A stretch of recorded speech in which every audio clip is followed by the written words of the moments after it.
Welcome to another episode of Chatting with Staxx. I'm your host, Bill Staxx, and today I got Michael Yarbrough.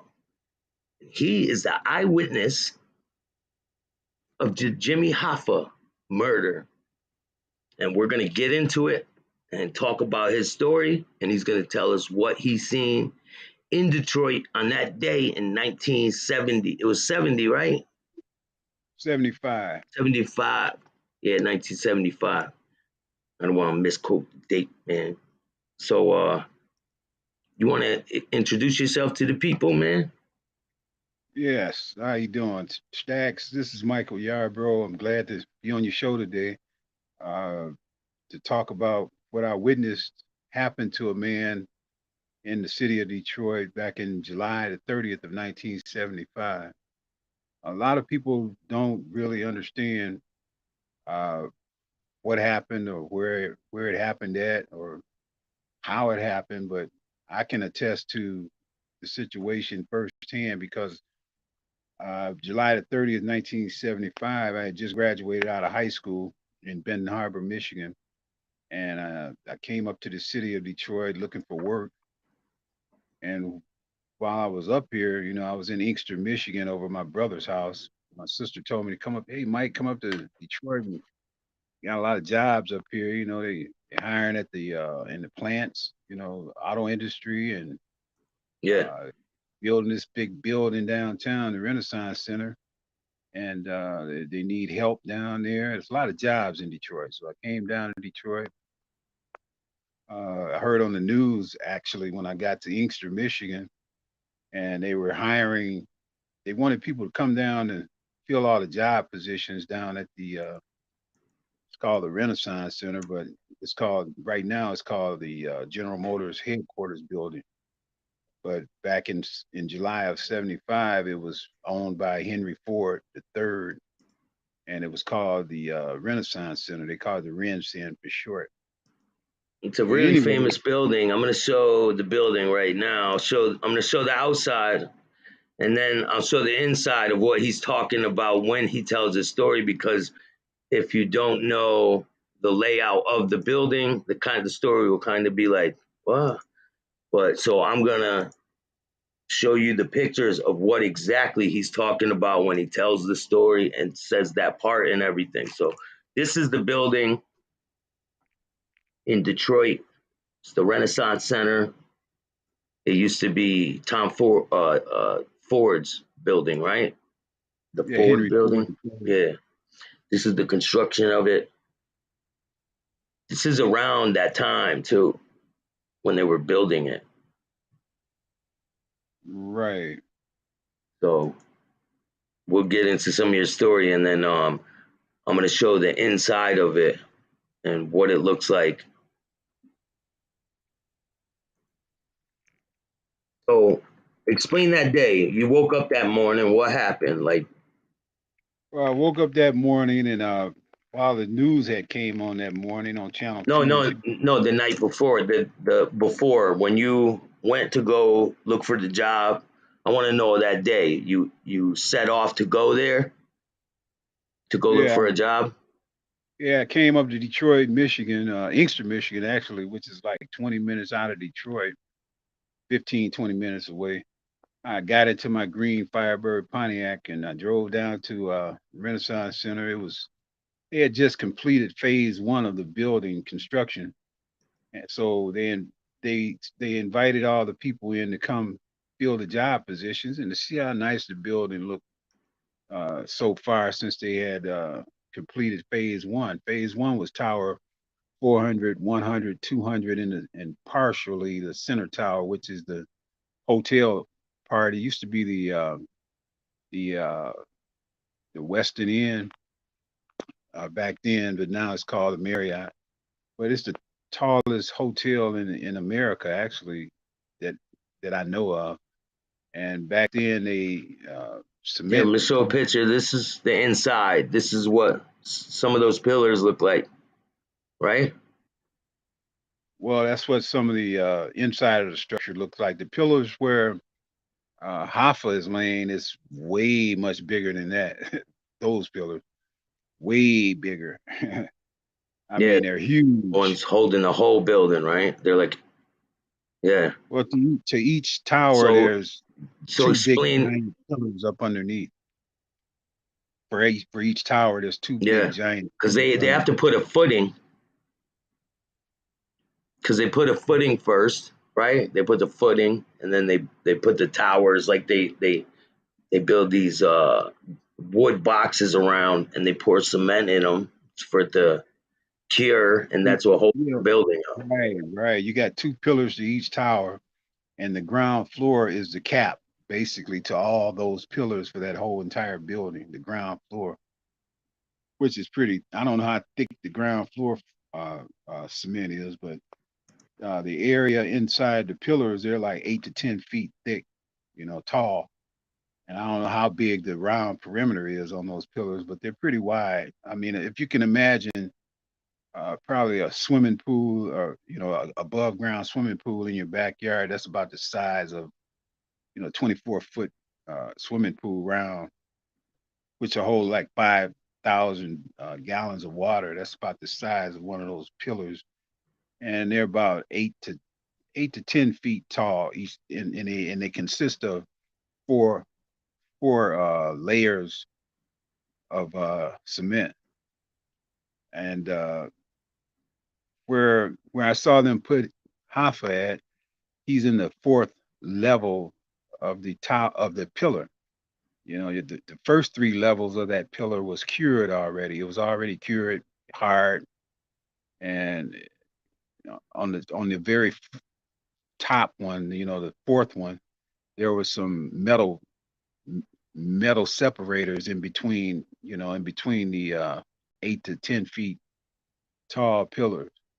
And that's the one that they threw him in once they got him at the edge of the out the trunk of the car, and it was holding him by his arms, and they pushed him in. That's when I walked up on the scene, and he was screaming for help real So what loud. did it look like this? Did it look like this? Like you could look down? Is that how it looked? Like It looked when like you that. say you walked out and you could see it? Yeah, you when you walk down, when you walk around in the area, you can see it. That's the way it looks on the ground floor. That's the ground floor level, but he's below that Yeah, level. like you could look down. You could look down. Yeah. Yeah, at the time when they were doing the construction, uh, yeah, you can look down. When you're inside that area right there, you can look down, and it's pretty. It goes up, up, up. It goes way up. I mean, the more higher you get up, the more you Because look down. right there is the And pit. Do you It's see it's that really a pillar? It it's says really a 200 on unique. it. Yeah, it's really a unique building. I mean, I've never seen anything like it. You can get lost in there very easy. But I used to visit the Yeah, it's area so huge. much. Yeah, and it's huge. It's like uh, it's fascinating. They have waterfalls in there. You can throw your money in there, make a wish, and they got cars displayed in there. It's awesome, man. They got a movie theater. They got a lot of shopping. It's a whole complete shopping mall in the building. I mean, it's a mall right downtown Detroit. You can buy whatever you want. They have Foot Locker and all. But it's really nice. But thing is, when I came into the building back July 30th, 1975, like I said, you could park your car inside the building on both sides, on the Atwater side and on the Bobian side. You could just pull right in inside the building, get out your car, go through the door. And once you go through the door, you're right there with all the shopping centers and everything. It was fascinating, you know what I mean? And it's so Yeah. accessible to the public where it was free parking. You didn't have to pay. Uh, stay in there as long as you want.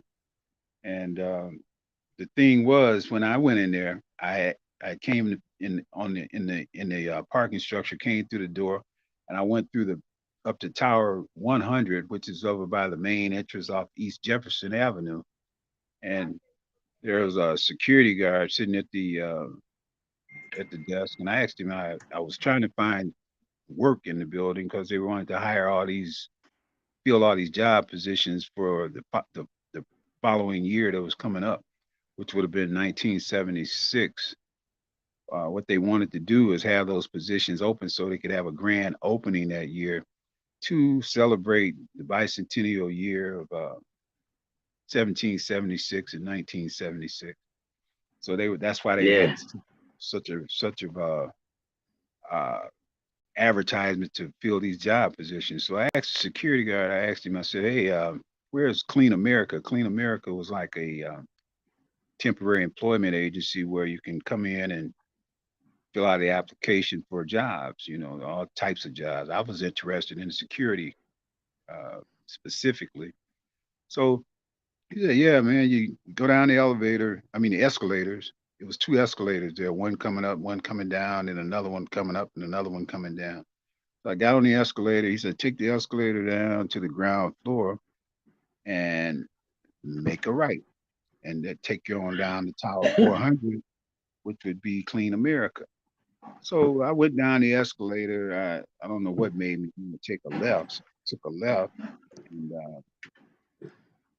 it took me into Tower 200, where you see that photograph where you saw Tower 200. That I went through Tower 200, and it was basically all complete. It was a lot of office spaces, though, nothing but office space.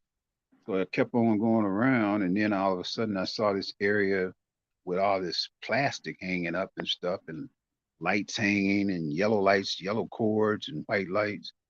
And it had to my right here, it said like a little ramp going up, yellow ramp, where you go in where it was Yeah. construction being taken care of. You wasn't supposed to go in. It had a sign back there saying, "Do not enter, authorized personnel only." You only can come in with a hard hat, safety glasses, hard shoes, steel toe shoes. So I said, "Well, I can't go in that way. So how do I get out of here?" So at that moment, then all of a sudden I heard somebody screaming for help, real loud, real loud. I mean, it was so loud, I thought, well, maybe I can help them. So I went inside that yellow area there where I wasn't supposed to be going. And I made it had a doorway there. So I went through that doorway, and immediately it started dropping. I almost hurt my ankles when I went through the doorway because it was such a steep drop. It dropped all the way below the ground level floor, which was dark and dusty down there. Yeah. And I saw this big 8-foot wooden fence. They don't even make fences like that anymore now. But it was this 8-foot wooden fence all around these two pillars that were uh, already cured. The first, like I said, it was four slabs of this great big pillar. Three of those slabs are already cured, but Do the they have fourth wood one, around them, right? They have wood around them. yeah, it had wood around them and metal planks to hold them together. All big metal straps to Yeah. hold them on all the way around them. I used to And do foundations when I was a young man. When I was like 21, I used to yeah, do foundations. well, that now you know Fuck, exactly what I'm man. talking about. And on that fourth level, it was empty on both pillars. Okay. And as I looked up about 15, 20 feet up in the air, it was dirt, a dirt area. And on this dirt area, it was kind of dark up there, but I could see pretty good because you could see the light shining in from Bobian area. Uh, that was the side where they were still constructing the other parking lot, like the other parking lot that I parked in on the Atwater side by the Canadian Tunnel. But this was on the Bobian side. They hadn't completed that part yet, and they were just starting phase two, which was Tower 300 and Tower 500 and 600. So, as I said, phase one was complete. They invited the public in to come fill the job positions and see how nice the building looked and everything, which was fascinating. And so, anyway, I went down that ramp, which took me down 15, 20 feet below ground level. And as I looked up over this 8-foot wooden fence, there were two men in these suits. They were dressed in black suits, black tie, white shirt, John Belushi type shades on, and each one of them had this man in the middle by the arms. And the man in the middle, which I found out later was Jimmy Hoffa, he had on a light blue shirt and some dark colored pants, like some some slacks or something like that, or might have been blue jeans. I'm not sure, but they were darker than the shirt. And behind them, there was a How burgundy. sure? How sure are you that? How sure are you that it was Jimmy Hoffa? Well, when I got back to Inkster, Michigan, I went to sleep, and the next morning, on the 31st of July of 1975, I woke up and I was watching the news, and there was this breaking news flash on Channel 2, Channel 4, and Channel 7 saying this Jimmy Hoffa, the Teamster Union, former Teamster Union president, was missing. So I told my sister and my brother and his wife, I said, wow, that's the man I just saw downtown yesterday getting buried uh, and getting killed downtown. They pushed him in that hole and buried him with cement. And they said, Mike, if I were you, I'd leave that alone. That's the mob. You know, they come kill you and the whole family. So I left it alone. You know, for 27 years, I kept that to myself. I Yeah, didn't back tell. then.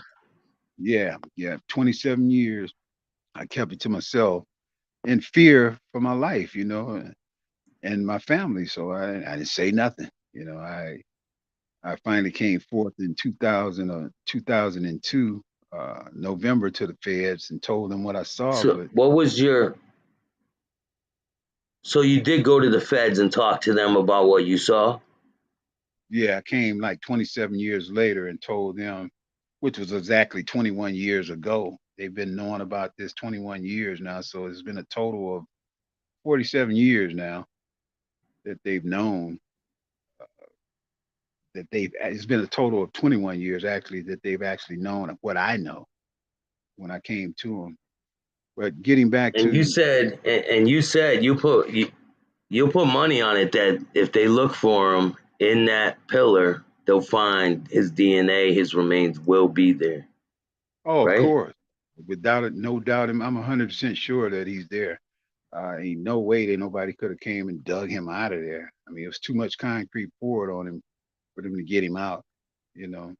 But yeah, I'm 100% sure he's still there in that same location. I can take you in there right now. We can stand right on top of him. You know, Shit. that's how, Hold that's on how. 1 second. Keep talking. Keep telling your story. I'll be right back. Okay. Keep talking. Right. Yeah. So getting back to when I came downstairs, I mean, when I came down that ramp and it dropped 15, 20 feet down below the ground floor level, I stood there at the fence that was around the two pillars, and I heard this man still screaming, for help. When I was on the ground level, I heard him screaming through that plastic, and then when I went down 15, 20 feet lower, I looked up and I saw him screaming, and I saw the two men holding him with these John Belushi looking glasses on, shades. And behind those three men, there was a burgundy Mercury Marquise, 1975 Mercury Marquise, maroon colored, with the trunk up and his lights on. And I saw this chubby looking white guy behind the steering wheel, which they say, I found out later, that was Chucky O'Brien driving the car. Two witnesses saw him driving the car, and one of the witnesses know him personally. Uh, he used to come in. Used to come in a restaurant all the time, frequent the restaurant that he used to own. So we know for sure that that was Chucky O'Brien driving. Plus, another witness saw him drop that car off at 4 p.m. after I Was this seen it. Chucky O'Brien? Yes, that's him. He dropped the car off at local This is the 299. car. Well, it was a burgundy Mercury Marquise, This maroon color, four door. It was a four door uh, Mercury Marquise, which he got abducted in. Mercury Grant. I got it right here. I got the picture of the car right here. Is that it, or is Hold that on. a I Mercury think that was the 265? car. That was the car he left. I think that car I that I think just that's showed you Hoffa's was the car. car he last left in. Yeah, that's Hoffa's car Yeah, there that was Hoffa's car, the last car he left in. at the And Marcus Red here's Post. the Mercury Marquise. Yeah, there's the Mercury Marquise. Exactly. That's the one that right there. And that's the car I saw at the scene of the crime with his trunk up and lights on. And also behind those three men up there on the ground level part in the dirt area was a cement truck with his gurney down to the hole where they were standing at the edge of the hole when they pushed him in the hole. immediately the ball started turning real So this fast on guy's the the police. guy. So this is the That's guy Chucky. who was chasing after you inside the place, right? No, that's Chucky O'Brien, the driver that drove Hoffa to his grave. Thomas Andretta is the one that was The chasing other me. guy was the one, Thomas. Yeah, Thomas All right, Andretta. cool. He's the This one is Thomas. no, that's Marvin Elkin. That's his limo driver. Marvin, his story coincides with what I saw, but he didn't see anything. He just heard. What he heard was that Hoffa was buried in the Renaissance Center, which is true. He was there that day when they were pouring it, when it was a mad rush for pour the concrete and to put the metal planks up and wood planks up and stuff to build the structure of the building. They had a Teamster meeting there that day. Tony Anthony Provenzano was there. I think Anthony Giacalone was there, and several other mobsters. And Marvin was Hoffa's chauffeur. He was his limo driver, and he was there, lighting their cigars and stuff during the time that he saw the mad rush, and he heard uh, uh, Anthony Giacalone say good morning to Hoffa boys, as they were smoothing out the concrete and stuff. So he had pretty good idea where the man was buried at, but he didn't see anything. I was there and I saw everything that happened to Jimmy Hoffa that day, July the 30th, 1975. And it was approximately about 3:20 a.m. I mean p.m. I'm sorry, 3:20 p.m. that hot afternoon. It was so hot, man. You could roast an egg on the concrete. It was that hot, just like it was today. I don't know if it was hot where Yeah. you are today, but it was that hot. It was in the mid Now 90s, I'm sure. it was a little muggy, Well, little this muggy. day, It wasn't too bad today. yeah, this day it wasn't muggy. It was just beaming hot, man. I can remember how hot it was because, oh man, it sweat just walking a little ways, you just break out in a cold sweat. But as I heard him screaming, they pushed him over in that hole, and immediately they filled that hole up with a truckload of cement. And while they were doing that, uh, a third mobster came up that was dressed exactly like the other two that was up there holding Hoffa by the arms. He had dark color hair. He showed me his gun. He took his John Belushi shades off. He said, "You better keep moving or you're gonna be next." I immediately threw my hands up in the air. I said, "Man, you ain't gotta worry about me. I'm out of here." So when I turned and walked away, I walked away maybe about 15 feet. Someone told me to look over my shoulder. And here he comes, full force, man. They're at me, real full force. But by me just being 18 years old at the time, 65 now. But I was 18 years old. I had been running track in high school, high hurdles, You're like, fuck that, man. I'm out, cross right? country, relay racing, all that. He had no way he could catch me. I had my Chuck Taylor, green Chuck Taylor tennis shoes on. That was the style back then. That's what we wore. If you had no Chuck Taylors, you wasn't no ball player. So, that's what we used to play basketball in Yeah, Chuck. yeah. So I had me a nice fresh pair of green Chuck Taylors on. I had some Levi blue jeans on, a Harley Davidson t-shirt, with the Harley Davidson emblem on the front. And I had a Jerry curl because Jerry curls had just Yeah. came out that year. And so hey, I had my shades on. So I was cool as heck. That was a thing back then, $160 curls, quadra elastic curl. But anyway, See, yo, I let's want see. to talk to you. Can you hear me good? Can you Yeah, hear I me hear good? you really good. Yes, sir. Yep. All right, so I want to know, what do you got to say to the people who say they're not buying your story or it didn't happen? What do you got to say to the people who say that? Because this guy says right here, Um, I ain't buying this. oh well, I don't know what it is for him to buy. I mean, either you understand that I was there and I saw what I saw, or you don't believe it, or you do believe it. I mean, I'm not here to try to convince anyone to believe me. I'm just telling my story about what I saw, just like anybody else would tell their story as to what they witnessed. happen to someone. If you walk up on somebody getting murdered, and you had to be quiet for 27 years or 30 years or whatever, and then finally you feel like it's safe enough for you to come on out and tell what you saw. I mean, I don't expect for anybody to believe me after so many years that went by. I mean, I wouldn't believe me neither after 30 years going by. But the thing is, to me, it's just like Yeah. it just happened. 47 years ago seemed like Is there yesterday a to me. possibility? Is there a possibility that it could be somebody else and not Hoffa? No, it's not a possibility of that because like I said, the next morning when I woke up, I didn't know Hoffa from a can of paint. I mean, actually that day, I didn't know who the mob was. I didn't know who Teamsters was, none of that. But when I got home, I mean, over my sister and brother's house in Inkster, uh, and went to sleep and woke up the next day. Like I said, it was the breaking news flash on all three channels, channel 2, channel 4, and channel 7, saying that they popped this big picture on the front of the screen saying this man was missing. And back then I had 20/20 vision, man. I could see 15, 20 feet was nothing for me to see clearly. I can you recognize a face. Yeah. You recognize a man getting killed. Trust me. You don't forget a face of someone that you saw just get buried under a truckload of cement. And just like I Yeah, remember, definitely.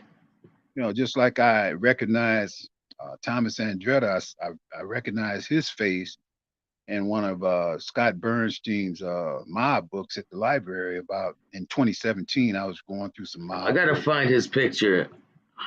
and How do you I spell said his last name, man? Because Andretta, Andretta. But that's how I recognized Thomas Andretta, the guy that was chasing me. He come to find out he's one of the so he's definitely the guy who yeah, he's one of the Genovese he's definitely the guy who came in the bathroom. yeah, he's definitely the guy that told me to keep moving or I'll be next, showed me his gun. And he had these killer eyes, man. When he took his shades off, you could look in his eyes and tell he had done killed at least 15 people, at least. He had these eyes. I'd never seen such a murderous eyes before in my life. It was the scariest thing I ever seen. He That had a scared brother me too, it more than says.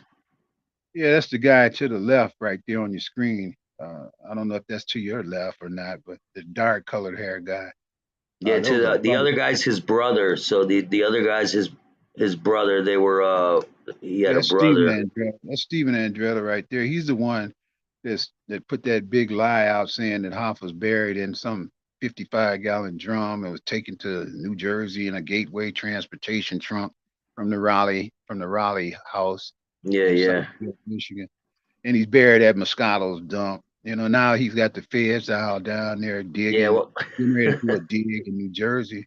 But that's just the underlay for the overplay to get them to get as far away from downtown Detroit as possible because he know that what his brother did. I keep looking at Steven, but Steven looked like he was one of the guys that was up there holding him by the arm too. But I just can't positively identify him because they had shades on and stuff too, and they was 20 feet away. And if he hadn't had those shades on, I would have been able to identify his face as well. But I know for sure who the guy in the middle Tony was because he Provenzano. had these shades on. Yeah, Provenzano. That's he's one of the captains of I think captain or capos. He's one of the capos. They call it CAPO. Capo. Yeah, Capo. Capo. Yeah, he's a capo of the Genovese I crime family. believe listen, I believe this dude. I believe his story, to tell you the truth. Joey, what's good with you, man? So this is the dude right here. Michael, Mr. Yarbrough says he eyewitnessed Jimmy Hoffa getting thrown in a pillar that was being built at the Renaissance Center in Detroit Right. in 1975, right? Right. And getting back to when I was I running from believe it, man. I really do. getting back to when I was running Yeah. from this Andretta guy, he chased me, and I saw this a sign up saying men and women's restroom. So I ran into the men's restroom. It was like 12 stalls in that bathroom. And I got up on the first stall and I was shaking like Don Knotts, peeing on myself, man. I was so scared. He came to the door and stood there about 3 seconds and turned around and walked away. So I stayed in there a few minutes and then I came out. And then So as I came do you out, think he know? Did he know you were in there? apparently he was on a time schedule, man. I think he was riding with that in that burgundy car because that's why he left so fast because they had to go. After they buried Hoffa in that building, he knew his time was up and he had to catch his ride. So once he got back in that car, yeah, I saw that car coming around Tower 400 real slow with the lights on. And when I came out from the bathroom stall, I went out on the hotel side, Tower 400 area over by the Canadian tunnel. When I went out there, that's when I saw that burgundy car coming around the building on Atwater, real slow with its lights on. So I got scared again, ran back in the building, got up on the toilet in Tower 100, stayed near about 15 minutes, and then finally I got in my car, my green Firebird Pontiac, 1970 Pontiac, went back to Inkster, Michigan, and that's when I told my people, what I had saw, and they told me to keep quiet or they come. That's the mob. I didn't know anything about the mob. Again, like I said, I didn't know anything about the Teamsters. I hated history. I hated government. But they talked briefly about La Costa Nostra, How and old were you? at the People are time asking about your age when you went to go get the job. I was just turned 18. I had just graduated out of high school that year, and I had me and my sister had enrolled at Fair State College. We was getting ready to go to college that October, or that September rather. And so during the time when before I started going to college, my other sister who had graduated from Fair State and moved to Inkster, Michigan, told me to come up here because they had a lot of jobs and stuff. So I came up here, and that's when I saw the incident that happened downtown. Uh, I had no idea that that was going to happen. It just happened. I turned the wrong way going down the escalator. How old are you now, Mike? I'll be 65 on July the 10th this year. Uh, it's been exactly 47 years Mike Wall ago. says you look good for 65, man. Well, thank you. I mean, it's been a long ride. I mean, I wasn't just traumatized by the Hoffa situation. I mean, I got 10 years, I got 30 years of trauma in my life. And I put together, uh, Bill Crooks put together a pod uh, called Extraordination. You might want to check that out on my Facebook group page. My Facebook group page is called Petition to Find Jimmy Hoffa. You go on there, you'll see a whole lot of things that's going on in my life. The Hoffa incident was just one thing that traumatized me, but it goes all the way back to 1965 when I was 8 years old. And I witnessed a serial killing of 5 women that got killed in my hometown in Ben Harbor. And then came the Hoffa incident 10 years later. And then came out, I got mixed up in a organization called Young Boys Incorporated down here in Detroit. It was a drug organization where they sold drugs. It was a major drug operation that I got mixed up in. I wasn't selling I've heard of drugs. them. I wasn't selling drugs, but I was in a Boone, right? family. Uh, Boone was there, right? Boone. Boone, yeah, Boone was there. I know Boone. I know all them guys, man. Frank Nitti, Butch Jones. I know all of them, man. I was around them. Larry Poindexter, Uncle Bo, the Curry Yeah, we gotta Boy, talk. We gotta talk Beaver about Brothers. that, man. We gotta Man, I talk know about all all that, of them. man. I know all of them. You know what I mean? I wasn't doing what they were doing. Yo, Mike Wall says you gotta write a book, man. Yeah, Maserati Rick, all of them, man. I knew all of them. I mean, you hear me? The Curry Boys. I know them right now. They're good. Everybody's doing their thing in the city of Detroit, man. Ain't nobody doing nothing wrong. They just trying to trying to live, man. You know, Yeah. everybody trying to live, man. Everybody staying out. Maserati Rick got buried in a coffin that looked like a Mercedes, man. Yeah, yeah. He was booming back in the '80s, man. He was booming. And when he come in the Yeah, that club, was one of everybody the. It stopped. was one of the craziest things. Look, I'm gonna When show he you a come in the picture of club, his when he come in the coffin. club, everybody stop dancing and go to the door just to see what kind of car he's pulling up in. And they come through the door throwing up three, four Well, hundred look at dollars worth this. of singles. This is You know? that's his last day on Earth, man. Yeah, yeah. Sitting He in was a his good guy. casket, in a car casket. He was a good guy though, man. I'm tell you, How'd he you know, get everybody killed? Who he got killed good him? What respect. happened with Well, somebody who was in the killed hospital. Maserati Rick, man? What happened to him? I don't know, man. All I know is everybody heard about it. You know, he got shot. You know, in the hospital. You know, I didn't know him personally. I just heard In the about him, and hospital? yeah, he was in the hospital. But you know how you hear about people, and when you're out in the He club, got you see them when they come in the club. You know, and all the yeah, women with that's all the pretty women. wild. You know, Yeah, I had no idea who he I was. see him You all the know, time, man. I see him all the time. I saw him in the club. You know, and I heard about him. You know, but I didn't know. Jo- Joey Mel Joey Melrose Joey Melrose says, I believe Hoffa's body never left Detroit. That's what we said to Charlie Allen. Staxx, look up Charlie Allen Hoffa. I think that Don Molda Dan Moldia Modell.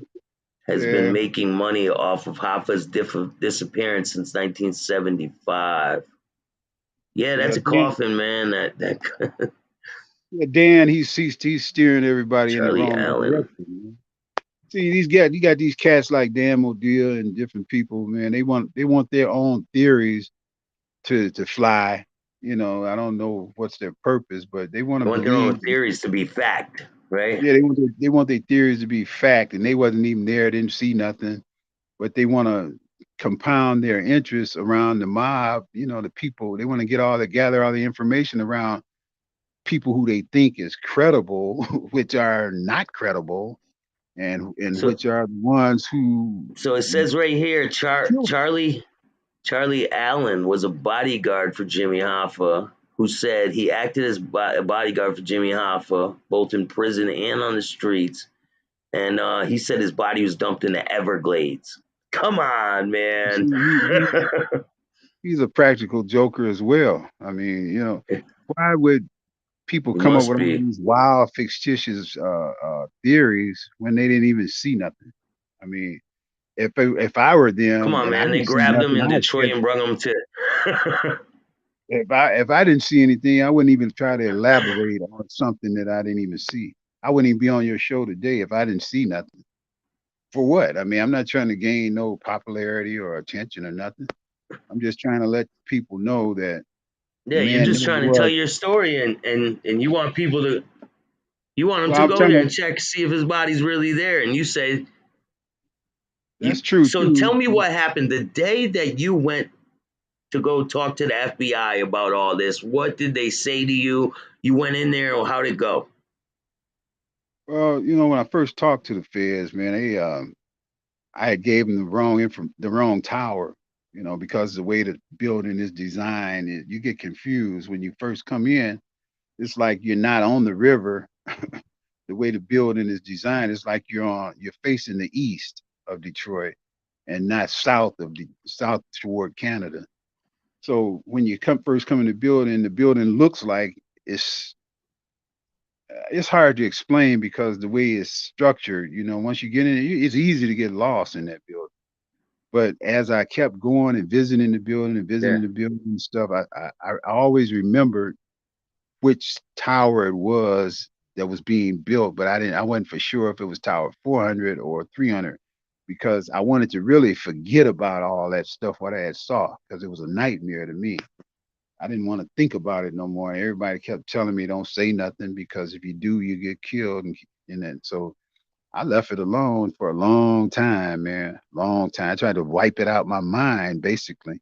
But then once I started thinking about it, like 27 Yeah. years, 24, 25 years later, I started hearing about people still looking for this guy. I said, well, let me try to remember exactly what happened again, the date and time. I always remember the exact location because I could never forget that. Because I would revisit the building periodically to make sure I never forgot where this happened at. But Shit, you don't forget when someone's chasing you with a gun in their hand. hey, you don't forget when somebody's being murdered, man, and when somebody's trying to murder you. That's one thing you don't never forget. You'll never forget that. I didn't. I never forget the face of the person that I said, "You wouldn't better forget that. keep moving, or you're gonna be next." I never forget that. I didn't know who he was, but like I said, until 2017, I was at a library in Detroit, and I was looking at some mob books, and I opened up one of Scott Bernstein's mob books, and lo and behold, there was Andretta, the guy that approached me that day and told me to keep moving or I'll be next. Now, come to find out, he's with the Genovese Shout crime. out to Scott Bernstein. Yeah, it's come to find out he's one of the Genovese crime family members. He's a soldier. They had their soldiers. And those are the ones that do the hits. The cleanup crews. And he was about to clean me up at the time. He's But I talking got about Nitty from Detroit, man. He meant Nitty from Detroit. Nah, he's not talking about the Nitty from Chicago. Oh no, no. Oh yeah, Frank Nitty. Yeah, Frank Nitty is the guy that You're cut talking about the people's Frank Nitty heads from off and stuff. Chicago. No, not that Frank Nitty. Listen, man, Frank Nitty in Detroit. I got Frank Nitty's. I got a video of me at Frank Nitty's house in Chicago. Oh, do you? Yeah, man. Wow. I mean, I Yeah, I frequent was there. Chicago quite a bit, and a lot of even Ben Harbor, where I'm from. Me too. I It's go got a back lot and of. forth, man. Do you? Yeah, I'm from Ben Harbors, and Al Capone used to live there. I frequented one of his houses before, the tunnel in the bathroom. I mean, in the kitchen, it goes down behind Ben Harbor High School, and the Vincent Hotel is where he used to I've been to frequent. Cicero too. Really, Cicero, I used to be there too. Yeah, Well, they've even made movies in Ben Harbor with Al Capone going down Colfax, laughing at the cops kicking the front door in while he escaped through his tunnel, going back to Chicago. But I've been around a lot of gangster I'm stuff. going back to Chicago September Oh yeah, September 23rd, man. I'll be in Chicago. If really, you're I'll in the be in area, probably come next down and week. see me. Your boy Chan with Staxx. Will. I got Al Capone's house right here, man. I'm gonna load the video, show you. Do you? He has several Got houses. his hangout, one of his hangouts. Yeah, Yeah, yeah, quite a this is one few. of his hangouts. It's loading right now. Muhammad Ali used to live in one of his houses too in Berrien Springs. Big house, In right on the Chicago? no, in Berrien Springs, Michigan. We're in Chicago. Yeah, it's about 15 minutes out of Ben Harbor, Michigan. Chicago's like an hour and 15 minutes from Ben Here's the Harbor. video. Al Capone on that apartment building, right there. That was Al Capone's party house.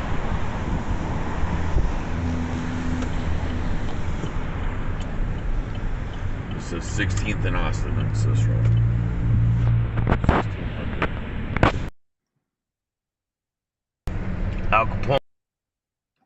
See that, man? Yeah, he was like a capo too. He was like no, he's a soldier. He wasn't even a capo. He was a soldier, just like the Andretta Oh, brothers. Capone. your fingers blocking the camera, man. Oh, yeah, Capone. He was one of the Yo, shout soldiers. out to all the people who are watching. Make sure you hit the like, subscribe, and notification bell.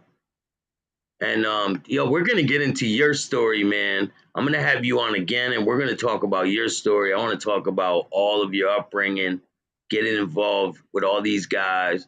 I know a little bit about Boone's background and Bolo and all these guys.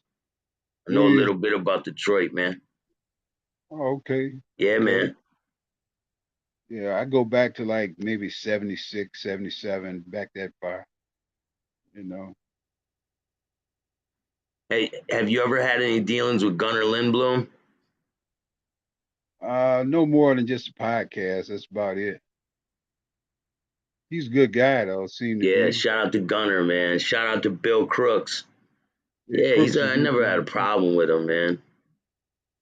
Crooks a really good guy. He can Yeah, pose some shout good. out to Chad for Blood Blood on the Razor Wire TV and Mr. Bill Crooks from Partners in Crime podcast. Go check him out because he has an episode on Partners in Crime and I have an episode on there. So he did part of your story with the Jimmy Hoffa thing, right? Yeah, yeah. He did three decades of trauma based upon my life ever since 1965 up until 1985. And that, like I said, you can check it out on Facebook, on my uh, on my Facebook group page called Petition to Find Jimmy Hoffa. It's all there.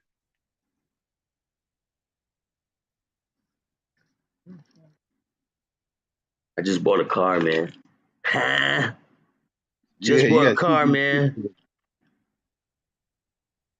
I'm the proud owner of a new car. All right. It's legit. Crazy. I'm going legit, man. Nothing wrong And with I'm that. just trying to show people that it can be done. You Of can course. go from being at a low level in life and really not doing nothing with yourself to thriving, man. I'm working all the time. I'm just thriving, you know? You're doing good, man. Real Couldn't good. ask for anything. Trying, bro. One foot in front of the other. No, that's right. Yeah, man, but we're definitely gonna get up and do more shows. I want to do more about your life and your upbringing in Detroit, and we'll bring Bill Crooks on with us too next time. Shout out to Bill, man. He was supposed to come on with us, but the times got a little messed up. Definitely, Boy Blue, Big Boy Blue. One day at a time, man. So how you been, man? What's your goal with all this? What do you want to do? Are you trying to have a petition signed so Jimmy Hoffa could be found? Is that your goal?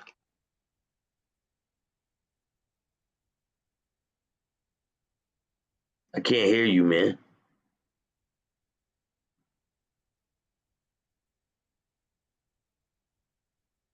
I can't hear you. For some reason, I can't hear you.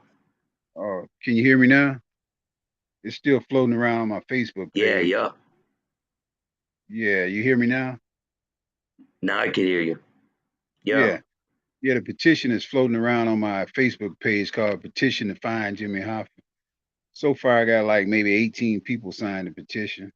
I'm trying to get 100, at least 100 That's it. signatures, and so I can take that down Yo, to the. if you're watching this show right now, go to the petition to find Jimmy Hoffa, and we'll try to help get people to sign it, man, so we can see if they can check it. Are you It's on willing to go and Facebook. take a lie detector test about what you saw? I've already did that. I was being interviewed for a Hoffa podcast on Channel 4 in Detroit, News, Channel 4 News, and Steve Garagiola, he was retired now. He interviewed me, but then he still was kind of leery about putting me on the show, and he never did. But he suggested that he take me up to Pontiac, Michigan, where Michigan State Police, took a polygraph test for me, and it came out to be non-conclusive. So they couldn't tell whether or not I was telling the truth or lying. But non-conclusive mean you can Yeah, take the test over. inconclusive. Yeah, it was non-conclusive, which means you at a later date you can take the test over again. Yeah, But I mean, your polygraph it's not admissible in court anyway. I mean, you can't really tell if you're lying or telling the truth anyway, and it's just really a waste of time. The only way you can tell if a person is telling the truth is to listen to them talk, give them eye contact, uh, and analyze for yourself whether or not a person is telling the truth or not. You can tell by eye contact, basically. That's what law enforcement does. They can tell whether or not you're lying by the pupils in your eyes. If it's dilating, you're telling the truth. If it's tight, you're lying. You know what I'm saying? You can really tell when a person's from the heart and stuff. And you can tell by the tone of their voice, what's coming out of that person's spirit, whether or not they're telling the truth or whether or not they're lying or not. You know, it's not easy because you got a whole lot of Oh people out yeah, there man. fraud, but when it comes down to it, you when you hear a person when they tell you something, you all you can say is, hey, I mean, ain't no way he could not be telling the truth because he know too much. I mean, he knows the details too much for it not to be true. I mean, it can't be possibly made up because the details are within what 60 to 90 minutes in time frame when this man disappeared. You know what I mean? He came up missing at Yeah, like 2:45. everything from the morning he left. Yeah, from the morning he left, and you were out going look for the job. It all just fits together, right? Well, he came up missing at the Marcus Red Fox. The last sighting was 2:45. I seen him at 3:20 p.m. Now, this is all in the afternoon, and within a 60-minute period. And between 3:20 and 4 o'clock, Chucky O'Brien was seen dropping that burgundy Mercury Marquise off on Trumbull downtown by a witness at the local 299 where Hoffa used to work at. I mean, you got about 6 eyewitnesses, who saw everything that was going down within a 60 to 90-minute period. Okay. That's not Here's a no picture of the coincidence. restaurant right here. Yeah, excuse me. That's not a coincidence. Yeah, that's the Marcus Red Fox. That's where he got in the burgundy car at, the Mercury Marquise. And they say nobody's ever seen him since, but I can attest to that I did, within a 20 to 30-minute period after he left that restaurant, he appeared in my face. And when he appeared in my face, he got buried. So it says that he ate it.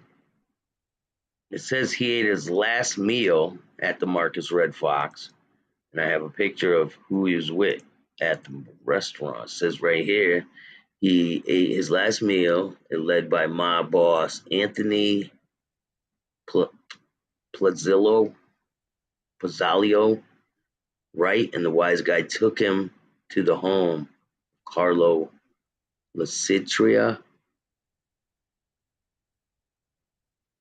No, he never went shot to him in the head. no, he never went to anybody's home or anything at all. He never got shot in the head. He never got hit with a shovel or none of that. He went to Florida. They brought him all the way to Florida. Why would they drive him all the way to the Everglades? Like, really? I don't know who came up with those wild And ideas, then, but and then they're like, saying they like put I it. said, they wasn't even there. They didn't see anything. All these people that's making up all this stuff, they didn't see anything. They just want to be heard, I guess. I don't know.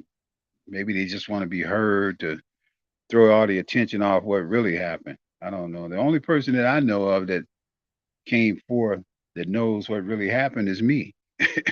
I mean, out of all the millions of people in the world and all the hundreds of theories that's been floating around out there, I'm the only one out of all those theories that can actually sit here and tell you that I saw what happened, heard what happened, and was almost killed the day it happened. Ain't nobody else gonna sit there and tell you that because you know why? Because it didn't happen to them. It happened to me. You know, that's why I'm on your show now because I'm letting you know that this stuff is real, man. This ain't no joke. This stuff really, really happened. And out of all the quacks and cuckoo pots and whatever's out there talking all this stuff about this happened, that there, they didn't see it. Okay, they was not there because if they were, they would Honestly, have. I believe you, man. I believe it. Yeah. Yeah, I If believe they it were happened, man. there, if they were there when this man got killed, wherever he got killed at, they would come forth and say what they saw. But you haven't seen anybody come forth yet but me to tell you exactly what happened to this man and what almost happened to me. I'm the only one that came forth in 47 years to tell you the truth. Everybody else is just making stuff up. I guess to write a book or a movie or whatever. I don't know. I'm not concerned about a book or a movie. I just want to let law enforcement know that this man is still buried in this building and they need to get their asses in there and get him out. That's all I want.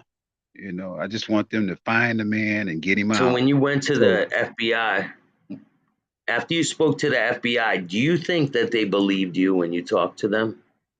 not at all.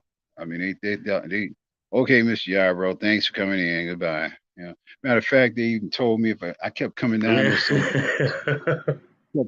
there so much, trying to convince them that I know what I know, till they threatened me and told me if I keep coming down there, if I don't cease and desist, they were gonna lock me up. I looked at them. I said, "What? Lock me up for what? For reporting a murder?" I mean, that's what they told me, man. I thought I was like, wow. And I'm thinking the feds are the most qualified, intelligent law enforcement agency that we have in America. But come to find out, all they do is sit down there, eat donuts, and dig a finger up their ass every day. While Hey dust man, flies up in their car. I've been watching a lot of Hoffa related content, and it's pretty plausible that he would be thrown inside one of the pillars. It's a quick way to get rid of his body. It's right there, and they would never go in there and dig that up, just like they haven't done it, and they still probably won't. Well, they probably will, but the thing is, I think that he's a trophy, pretty much. I mean, this thing was all planned. It was sit down and well planned by some very intelligent, high level uh, mob people. Okay, they sit down and they decided, well, okay, well, if the man want to be a union representative, let him represent all the union people. The UAW, the AFL-CIO, Yeah, everybody. we'll just put him We'll there. just put him. We'll just put him in the Henry Ford's building where he can represent all the auto union workers, and since he don't want to sit down, Yeah, like say, I kind of mean, like, it kind of was like, well thought out. a yeah, They put him where he could be the head of the union people. I mean, he had millions of people following him anyway with the Teamsters. Now he's got millions more union people. The AFL-CIO, the UAW. They're all in one building right there, and he's the head of the pack right there. They buried him right where he wanted to be. He wanted to be the union head again, so they put him right there to be the union head. That was a well thought out plan. Well thought out. And they gave it, with all due respect, they gave him what he wanted. He wanted to be the head of all the union people. So there he is. He's laying right there, the head of all the union people, holding yeah. He hands. was. I watched the thing when he went to prison, and he did a lot of interviews after prison, and talking about being treated like a dog in there, and they ring a bell for you to go eat and all this stuff. And Yeah. I think he would just got too big, man, too full of himself. Like some people on here get like that, and Mhm. it doesn't end well for them. And I think that's what happened to Hoffa, man. Well, he'd have won, sure enough, if he had a ran in '76. He would. They know he would have ran. He would have won. That's why they killed him. That's why they had to kill him, Yeah, because he wasn't going to back down, and they knew he was going to win. And they had their hands in the cookie jar, man. The golden three goose. years later, Yeah, yeah. 3 years 3 years later, later, Tony Provenzano went to prison. Tony did Pro went to prison, and yeah, he did. well, Tony didn't like him neither. I mean, everybody was interested in that money in the Teamsters pension fund, including Richard Nixon. Yeah, it's because the Teamsters had a lot of money in like a fund, their retirement fund. So they had all this money and they were able to use it. The mob was able to use it as their personal piggy bank. They were able to finance Las Vegas. They were able to finance different operations they needed to do. Whatever kind of money they needed, they would just take it from there and put it back. But I don't think they were putting it back. Well, and then Hoffa, he had a lot of power, man. I mean, he could just make one phone call, shut down everything in America. Nobody wouldn't eat, nobody, no bread on their tables and nothing, man. He had a lot of power. And Yeah, I can yeah. remember back then when I was They working shut back down in, hotels, all that. yeah, I remember back then when I was working in the plant, and at Chevrolet Gear and Axle in Hamtramck, we were terrified, man. If you joined the union, we were scared they were gonna kill us or beat us up. But I joined anyway. Every job I had when I worked in those factories, I was a union member.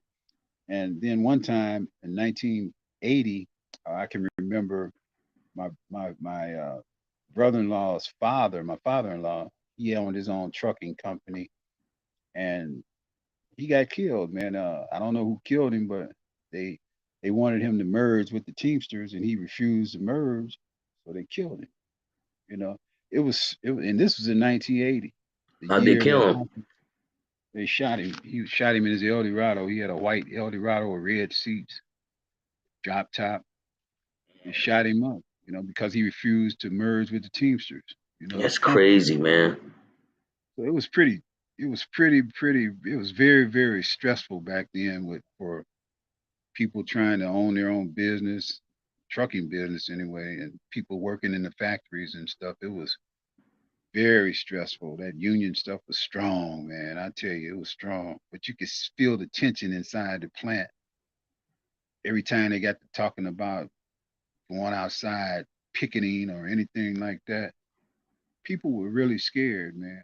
I mean, really scared. I remember a couple of times I used to go in the bathroom and just sit in there with my head down on the toilet and just with my lunchbox and not even want to go outside, around people on my break because all they were talking about is union, union, union, unionizing. It was a lot of that You, union going yeah, on you're back. like, damn. You're like, I just want to eat my lunch and work and go home and Yeah, I not just think want to about get a none of this paycheck shit, and go right? home. I ain't really thinking about all this old Yeah, man. politics and stuff, man, but that's the way it was back then, man. It was all about having that protection, on the job, being treated equally and stuff. And Hoffa was all about blue collar workers. He wanted you to be treated equal. But the thing was, he was more powerful than the president. He had more influence with the Teamsters than Nixon had in the White House. Really. And Nixon knew that. He I knew that believe it. he'd Yeah. rather deal with Fish Simmons, as a Teamster president than Hoffa because Hoffa could Hoffa was he didn't whatever he said go. It was like that. But with Fitzsimmons, you just tell him he was like a puppet on a string. They just did him any kind of way, and he just went for it. You know, it's a long story with that Teamster stuff, man. I tell you, it goes way back before I DA was even says born. Amazon's fucking with their employees. Yeah, you heard about DA that says too? Amazon's trying to fuck with their employees to not trying to unionize them. See, there you go. It's still going on, and this is 2022. It's still going on. Yeah. I guess it'll never stop. But I don't Hey think man, it. you got a lot to go. You got a lot that goes into your story, man. We're gonna get into it. We're gonna schedule another one of these, but we're gonna make it so that all the people will know that we're gonna do it at this time. So I'm not like just popping it on, so that a lot Okay. of people could come and watch it. So yo, I want to thank you for coming on today, man. And is there anyone you want to give a shout out to before we go? Well, I want to give a shout out to Eric Shine and tell him that he's just wasting his time, energy, and resources over there in New Jersey. He's not gonna find Hoffa. Hoffa's not in the dump. He's not there. Come on to Detroit and let's find this man where he really is in the Renaissance Center. Okay, you're wasting everybody's tax money. Stop with the bullshit. Yeah. I Here's a mean, message for the FBI. stop Hoffa's listening to in the Dan Modier. Renaissance. Stop listening to Dan Modier. I know Dan is the main guy who's been following this case for ever since the beginning. But Dan's mad at me. Every time I call him, he hangs up the phone on me. He blocked my emails and text messages. He blocked me on Twitter. He just hate to realize that I'm telling the truth. He don't want to realize that this black man is telling the truth. I mean, I don't know if it's a color thing or not, but what is it? I mean, he need to stop focusing on the mob uh, credibility and focus on a normal guy like me, a retired corrections officer that don't have any reason to lie to him. I mean, it's simple as that. It's real simple, man. I know, really. Like, what's it, you really don't have a reason to lie. I mean, what's the point listening to people who killed him? I mean, that don't even make sense to me. If you do your research, everybody that they've been following is affiliated with the mob. Okay, now why would they even want Yeah, to they have tell? something to do with shit. It don't even make sense. Why would they even want to tell people where the man really is?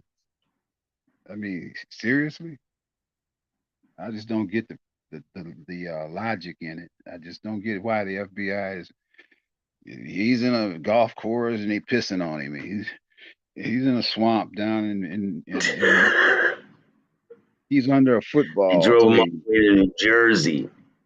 Yeah, he's over in He drove him all Canada. the way to New Jersey from Drove him Detroit, all the way from Detroit to New Florida. Jersey.